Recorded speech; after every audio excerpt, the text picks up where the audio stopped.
Perhaps no better source is Joe Biden, who said in 2002, Saddam Hussein's a long-term threat and a short-term threat to our national security. We have no choice, Joe Biden said, but to eliminate the threat. And Biden was then subsequently joined by more than half the Senate Democrats in voting for the Iraq resolution. The Pew poll I mentioned, 62% of the American people supported military intervention at that point. Now, I think in the president's mind, what he would say is, so many other options had been tried. Sanctions had been tried, diplomacy had been tried, inspections had been tried, they'd gone to the UN, there'd been 16 resolutions, nothing had worked, and the only thing that would work was some sort of a military intervention. Otherwise, he could simply hope that Saddam didn't have this, and he didn't think after 9/11 that hope was much of a policy. Now, here's where I think the president's rhetoric could have been better. I think that it probably hurt him in the long run. I think that he would have been better off to have talked early on about the cost, about the fact that this was a bad option, but in his mind it was the only option. I think that if he had, think of Churchill at the end of the North African campaign. This is not the end. This is not the beginning of the end. This is the end of the beginning. Okay, preparing the British people for many, many more tough fights down the road. Churchill was a master at lowering people's expectations.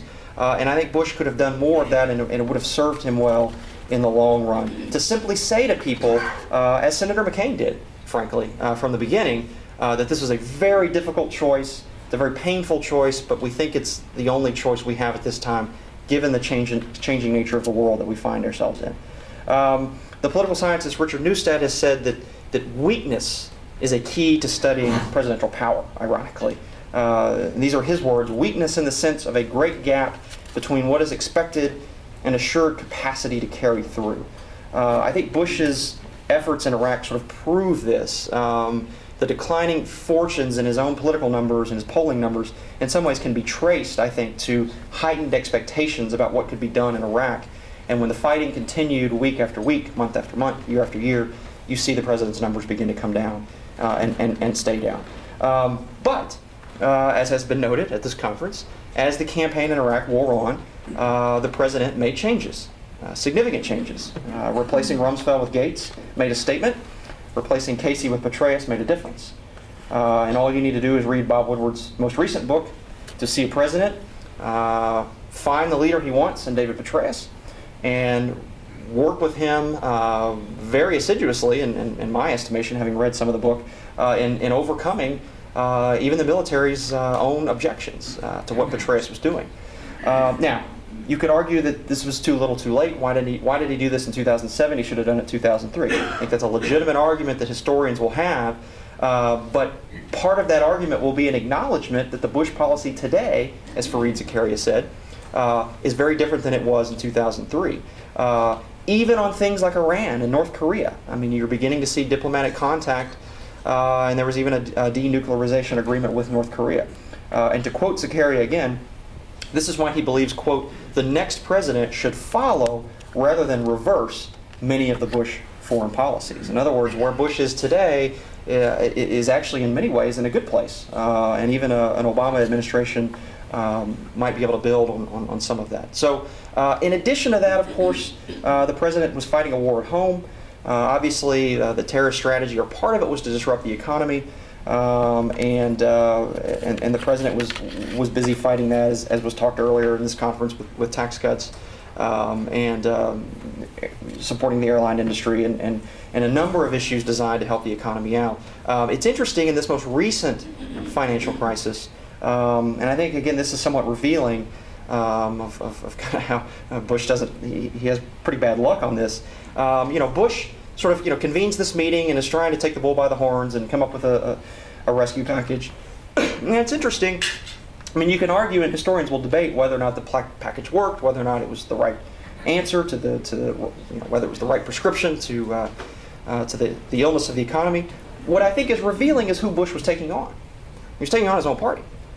And to me, part of the real story of the Bush presidency in the second term, when his numbers become dreadfully low and stay low. Remember, John McCain got 45-46% of the vote in a horrible climate for a Republican to run against a really outstanding Democratic opponent outspent, outcovered in the media, terrible Republican issues, still gets 45 or 46% of the country. What does that tell us? That tells us that's the actual base. That's where Bush should have been his whole second term. Instead, he was at 30 or 25. Why? Because he lost part of his base. And so we tend to focus so much on Iraq, and people are unhappy on Iraq. That's true. The other side was unhappy with him on Iraq, but his home party was unhappy with him, but not over Iraq. It was on many of the issues that I just discussed, on financial services, and particularly on immigration.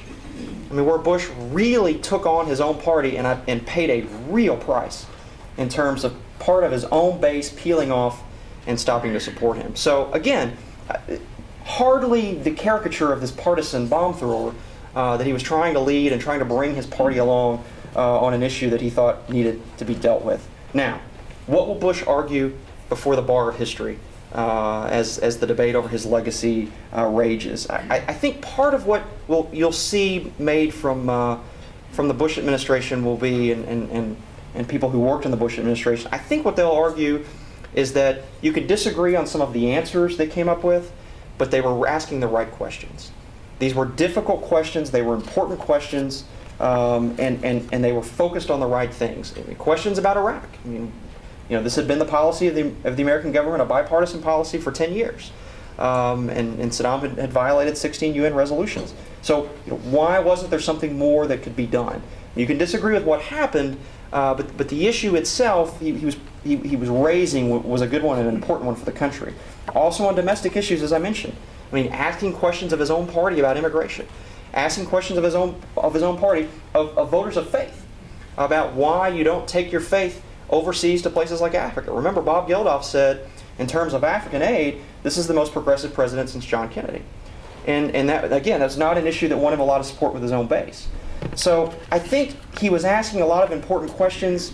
We can debate about the answers, we can debate about the execution of those things, but I think, again, this is going to make for a very lively historical debate and discussion, because I think these were important questions that he was trying to answer and trying to go against. So I guess I would close by simply saying this is just the beginning. I have no idea how this is going to play out in history.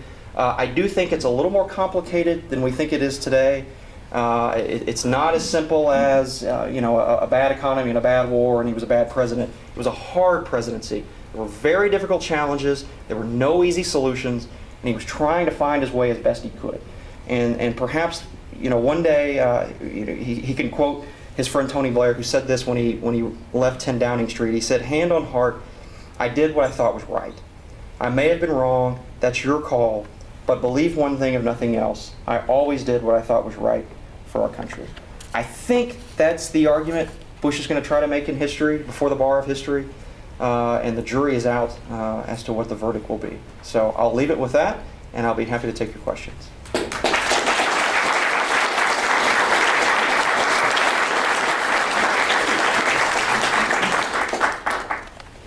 Yes, sir. Did you see the movie W? I have not. Never mind Okay. that. My question is, how actor played the Bush? I have read some press accounts and I should say, I was a pretty small cog in the wheel, so I was not around him a whole lot, but I have read some press accounts of people who have said that it was pretty absurd, the movie. So I don't know.